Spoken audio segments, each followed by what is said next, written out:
धियो यो नः प्रचोदयात्।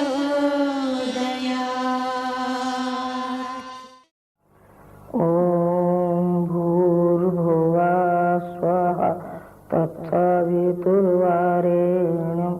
भर्गो देवस्य धीमहि धियो यो नः प्रचोदयात्।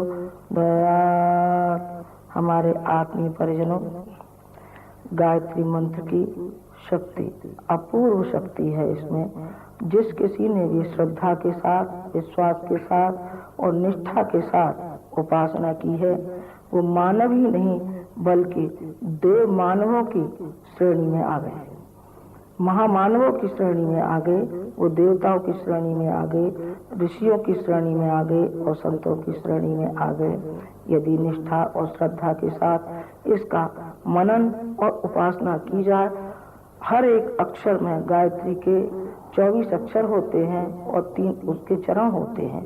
2400 अक्षरों में उतनी प्रेरणा भरी हुई है कि प्रत्येक अक्षर को यदि अपने जीवन में उतारा जाए तो मानव से महामानव, महामानव से संत, संत से ऋषि व्यक्ति हो सकता है। वही हमने यहाँ प्रक्रिया लागू की है। गुरु जी ने 24-24 लक्ष्य के 24 पुरुषण किए थे, जो जौ की रोटी खा करके और छाछ पी करके उन्होंने करके ये दिखाया कि गायत्री मंत्र में कितनी शक्ति भरी है। वो शक्ति का यदि स्वरूप आपको देखना है तो आपको आमंत्रित किया जाता है कि कभी आप भारतवर्ष आए तो यहाँ आप देखिए कि गायत्री मंत्र की कितनी विशाल शक्ति है, जो इस शक्ति के रूप में यहाँ फैली पड़ी है। और यहाँ हम मानव को महामानव बनाने के लिए उसको प्रेरणा देते हैं, उसको बनाते हैं। ये हमारी भट्टी है, ये हमारी प्रयोगशाला है, जहाँ की हम देव मानवों के रूप में एक सेना तैयार करते हैं। और वो सेना जिस मोर्चे पर जहाँ लगा दी जाती है वहीं वो सफल होकर के आती है। भूर भूर प्रशंसा लोग करते हैं और ये कहते हैं ये कौन सी ऐसी संस्था है जो कि त्याग और तपस्वी का रूप धारण किए हुए है। जहाँ देखो वहीं ऐसा मालूम पड़ता है कि साक्षात ये देवताओं का निवास है। यहाँ जितने व्यक्ति निवास करते हैं ये देवता हैं। आखिर ये किसने बनाए हैं? तो आपको मालूम पड़ेगा कि उस महामानव, उस संत और उस ऋषि ने बनाए, जिसने कि अपने को तपा तपा करके हड्डी हड्डी गला दी है उसने। वही श्रद्धा आप लोगों में भी काम कर रही है। फर्क इतना ही है, थोड़ा सा ही अंतर है कि उस श्रद्धा को ज्यादा से ज्यादा अमल में नहीं लाया गया। यदि अमल में लाया गया होता तो यही भावना, यही प्रेरणा आप लोगों के अंदर भी काम करती। आप लोगों को जो सौंपा गया है, शक्ति के 2 स्वरूप होते हैं, एक तो प्रत्यक्ष, एक परोक्ष। परोक्ष वो जो तपश्चर्या से ताल्लुक है और प्रत्यक्ष वो जो क्रिया के रूप में लागू है, जो क्रिया के रूप में दिखाई पड़ता है। वही रूप हमने आपको भी सौंपा है कि आप भी इस दिशा में लग जाइए। जो प्रत्यक्ष स्वरूप है, प्रत्यक्ष ही दिखाई पड़ता है, परोक्ष रूप दिखाई नहीं पड़ता। परोक्ष रूप उनको दिखाई पड़ता है जो परोक्ष शक्ति को जानते हैं। जिन्होंने जाना नहीं, समझा नहीं, वो परोक्ष रूप शक्ति को क्या पहचानेंगे? उस तक तो हम व्यक्ति को नहीं ले जाते। हम व्यक्ति को व्यवहारिक अध्यात्म सिखाते हैं और ये कहते हैं कि आप इस रास्ते पर चलिए जिस रास्ते पर हम चल रहे हैं। और हमने चल करके दिखाया ये घाटे का रास्ता नहीं है, ये नफे का रास्ता है। इस रास्ते पर जो भी कोई चला है उसका स्वयं का कल्याण होता है और उससे जुड़ने पर दूसरों का कल्याण होता है। अभी मैं ये निवेदन कर रही थी कि अपने बच्चों में संस्कार डालिए, महिलाओं में संस्कार डालिए, पुरुषों में संस्कार डालिए। आज संस्कार विहीन है, संस्कार नहीं पाए जाते। लवादा तो पाया जाता है, फैशन परिस्थिति से लेकर के अन्य जो प्रसाधन है उसके बहाव में बहते तो जा रहे हैं। कोई जमाना था जबकि हमारे भारतवर्ष से लोग शिक्षा लेकर के जाते थे। यहाँ नदियों को माँ के रूप में और प्रतिमाओं को भगवान के रूप में पूजा जाता था, मानता था, सारा संसार मानता था। लेकिन आज तो न मालूम हमारे दिमागों में क्या छा गया है जो कि हम पतन के रास्ते पर जा रहे हैं। पतन के रास्ते पर न जाएं, बल्कि ऊंचाई की ओर देखें, नीचाई की ओर नहीं देखें।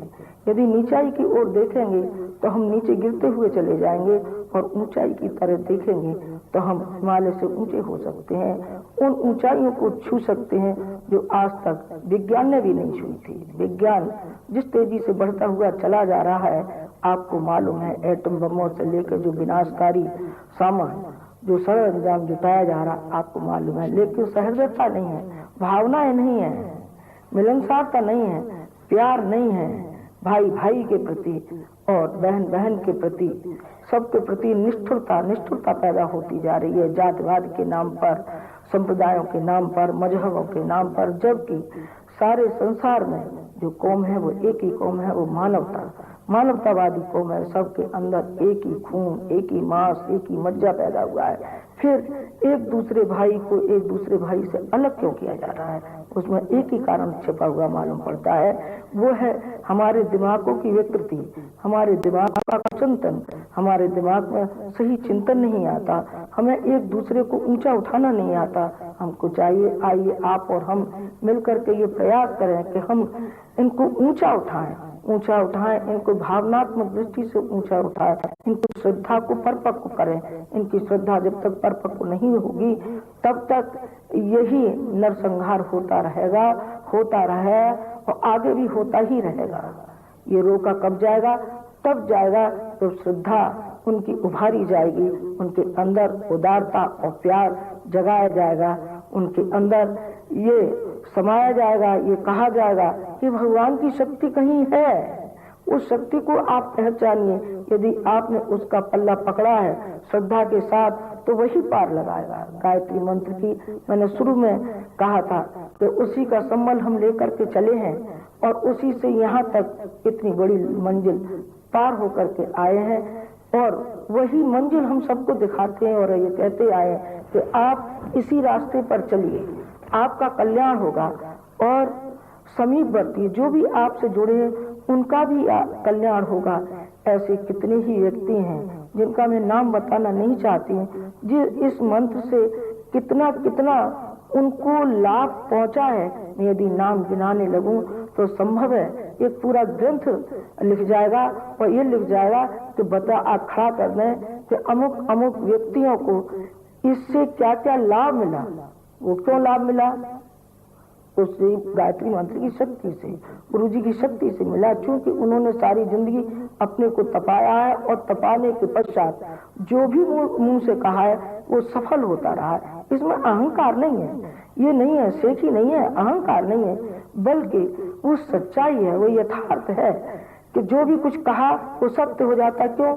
कि अपनी जिह्वा पर संयम, अपनी इंद्रियों पर संयम, अपने शरीर पर संयम, अपने विचारों पर संयम।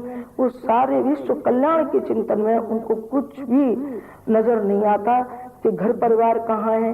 ये सारा घर परिवार है, हमारा विश्व मानव, यही हमारा परिवार है, यही हमारा घर है, यही हमारा भाई है, यही हमारा भतीजा है, यही हमारा कुटुंबी है, यही हमारा बेटा है। आप सबको हम अपना भाई, भतीजा, बेटा, कुटुंबी, चाचा, ताऊ, हम आपको मानते हैं, आप हमारे हैं और हम आपके हैं। भारतीय संस्कृति के लिए जितना कुछ किया जाए उतना ही थोड़ा है। किसी जमाने में 7 ऋषि थे, और 7 ऋषि सारे विश्व में छाए हुए थे। आज देव मानवों के रूप में इतनी बड़ी सेना और इतनी बड़ी संख्या हमारे पास, कितना बड़ा संगठन है। यदि आप ये देखें और आप मिलकर के कार्य करेंगे तो कुछ ही दिनों में ये चमत्कार देखने को मिलेगा कि किस तेजी से परिवर्तन आता हुआ चला जाता है और किस तेजी से परिवर्तन होता हुआ जा रहा है। ये क्रांति जीवन में जो कोई व्यक्ति उठा है वो उठता हुआ चला जाता है, और जो गिरता है वो गिरता हुआ चला जाता है। कितने ही आपने सीरी फरियाद का सुना होगा कि भीतर से जब उत्साह होता है व्यक्ति को और कुछ कर गुजरने का होता है, तो अकेला ही फरियाद वो गंगा को निकाल करके लाया था और सीरी के साथ उसकी शादी हो गई थी।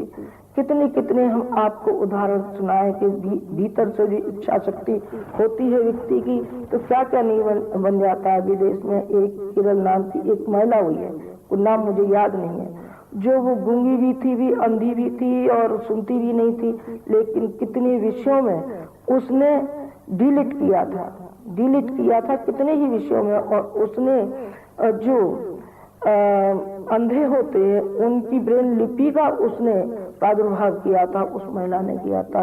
यदि भी स्तर से हम अपनी शक्ति को जगाए तो शक्ति की कोई कमी है क्या?